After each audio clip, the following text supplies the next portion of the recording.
여러분, 자기소개서에 협업 항목을 쓰거나 면접에서 팀워크 경험 물어볼 때요. 언제까지 역할 분담 이야기만 강조하실 건가요? 역할 분담은 솔직히 협업에 있어 완전히 기본 중에 기본이잖아요. 그러면 여러분 자기소개가 딱히 튀어 보이지 않는단 말이죠. 제가 협업 경험 정말 신박하게 쓰는 방법 알려드릴 건데요. 이 영상 제 구독자분들만 보세요. 이렇게 쓰는 방법 알려주는 곳 어디에도 없다고 자부합니다. 그럼 바로 시작할게요.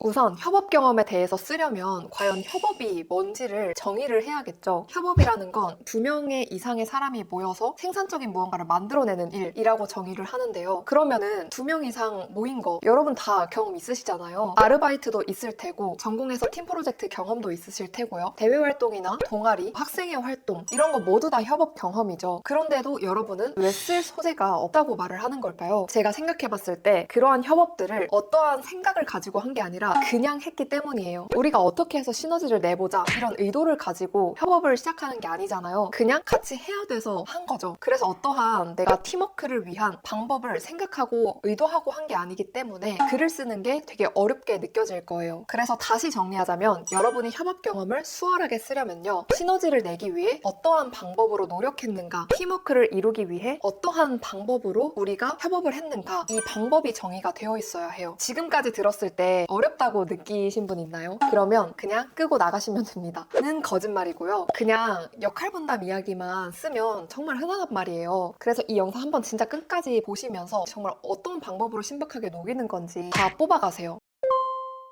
본격적으로 시작을 하자면요. 과연 시너지를 내기 위해 어떤 방법으로 협업을 해야 하는 걸까요? 유명한 스타트업들은 일을 더 잘하는 문화, 협업하는 방법에 대해서 벽에다가 막 붙여놔요. 여러분들이 알고 있는 배민도 그렇고 아니면 토스도 그렇고 각자 기업마다 그라운드 룰이라는 문화가 있다는 말이에요. 제가 모비스를 다닐 때도 정말 신선했던 게요. 화장실이나 아니면 사무실 이 벽면에 모비스인들이 더 일을 잘하는 방법 몇 가지 이런 게 정의가 내려져 있더라고요. 그래서 여기서 착안해서 협업 경험을 쓰는 겁니다. 총 3가지 기업에 대해서 제가 분석을 해봤어요. 첫 번째 기업은 우아한 형제들입니다. 여기 포스터를 보시면 우아한 형제들이 일을 더 잘하는 방법 11가지에 대해서 나오는데요. 여기서 협업 경험을 어떻게 쓸 수 있을까를 생각해보는 겁니다. 제 눈에 띈 거는 잡담을 많이 나누는 것이 경쟁력이다 라는 말이었어요. 이거를 다시 응용을 해보는 거죠. 잦은 잡담이 팀 내에 있으면 어떨까요? 아무래도 잡담이라고 한다면 시시콜콜한 이야기도 나누게 되는 거잖아요. 그럼 팀원들 사이에 친밀도가 올라가겠죠? 그러면 이러한 환경은 편안하게 소통할 수 있는 환경으로 이어질 거고요. 또한 반대 의견을 제시할 때도 거부감 없이 받아들이고 제시를 할 수도 있겠죠? 잡담을 많이 나누다 보면 또 친해지니까 궁금한 점이 생기면 자유롭게 물어볼 수 있는 문화가 생기기도 하겠죠. 그러면 이렇게 커뮤니케이션이 활성화가 되면 팀 내에서도 의사소통이 활발해진다는 거니까 더 좋은 성과를 낼 수밖에 없다는 거잖아요. 이러한 거를 착안해서 여러분의 협업 경험에 쓰는 겁니다. 소제목으로도 활용할 수 있는데요. 예를 들어 좋은 팀워크를 위해서는 잡담이 경쟁력이라고 생각합니다. 이렇게 2갈씩으로 올려버리거나 아니면 소제목에 넣어주는 거예요. 그래서 여러분들이 많은 잡담을 해서 팀원들끼리 친해졌고 이로 인해서 소통이 활발해졌고 이 덕분에 우리가 좋은 성과로 이어졌다라는 흐름으로 쓰는 겁니다. 따라서 여러분이 팀워크 경험을 쓸 때 흔한 경험이어도 괜찮아요. 그런데 여기서 어떤 메시지를 전달할 건지가 핵심입니다. 그리고 2번째 기업 네이버를 적용해보도록 할게요. 최근에 네이버 채용 공고가 떴더라고요. 그래서 찾아보던 중에 내비게이터 루트라는 것을 발견했어요. 여기 오른쪽 보시면 내비게이터 루트가 되게 다양한데 여기서도 협업 경험을 뽑을 수 있겠더라고요. 2가지가 눈에 들어왔는데요. 첫 번째로는 경계 없이 필요한 일을 해냅니다 라는 문장이었어요. 여기서 정의 내리는 건 뭐냐면 사용자 가치를 만드는 일에 직무나 직군에 한계를 두지 않는다. 이 문장을 보고선요. 아, 협업할 때 네 일 내일 따지지 않고 그냥 우리의 일이라고 생각하는 거. 문제가 생겼을 때 이거는 내 일 아닌데요? 하면서 컷하는 게 아니라 정말 직무 상관없이 역할 상관없이 그 경계를 뛰어 넘나들면서 서로 도와주는 거. 그렇게 했던 것처럼 쓰는 거예요. 그리고 2번째 눈에 들어왔던 건 동료에게 정보를 아낌없이 공유합니다 라는 문장이었어요.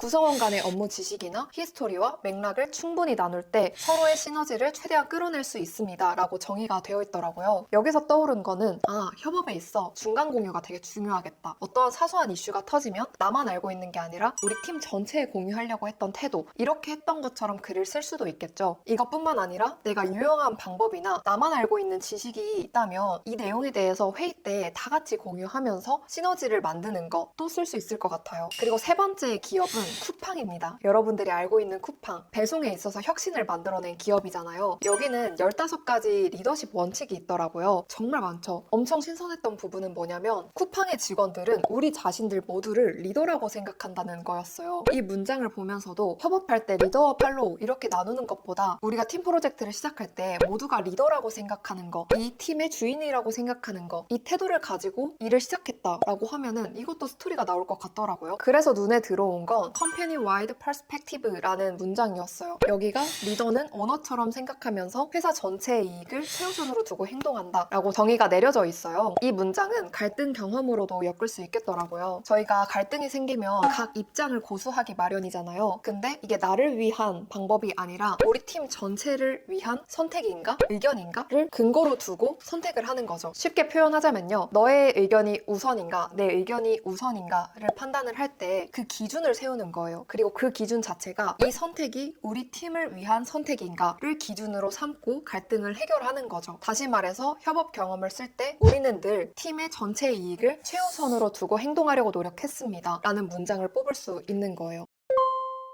그럼 여기까지 협업 경험을 특별하게 어떻게 풀어낼 수 있는지 설명드렸는데요. 협업 경험 진짜 많이 작성하시는데 역할 분담 굉장히 흔하잖아요. 하지만 경험 자체를 바꿀 수는 없어요. 여러분들 경험을 완전 드라마틱하게 바꾼다기보다는 내가 이 협업 경험에서 어떤 메시지를 전달하지? 또는 좋은 팀워크를 위해서는 어떤 방법이 있어야 하지? 먼저 정의를 내리고요. 그 다음에 여러분의 경험을 끼워 맞추는 식으로 하면은 되게 튀어 보입니다. 이것 외에도 제가 오늘 설명드린 그라운드 외에도요. 유명한 기업들이 일하는 방법, 협업하는 방법에 대해서 찾아보면 신박한 표현들이 많이 나와요. 그래서 그것들을 활용해서 여러분 자소서에 소제목으로도 쓸 수 있고요. 또는 배운 점으로도 응용할 수 있을 겁니다. 오늘 여러분들께 알려드린 이 정보 제대로 흡수하셔서 서합률도 높이고 면접에서 칭찬받으셨으면 좋겠습니다. 지금까지 영상 봐주셔서 감사합니다. 안녕.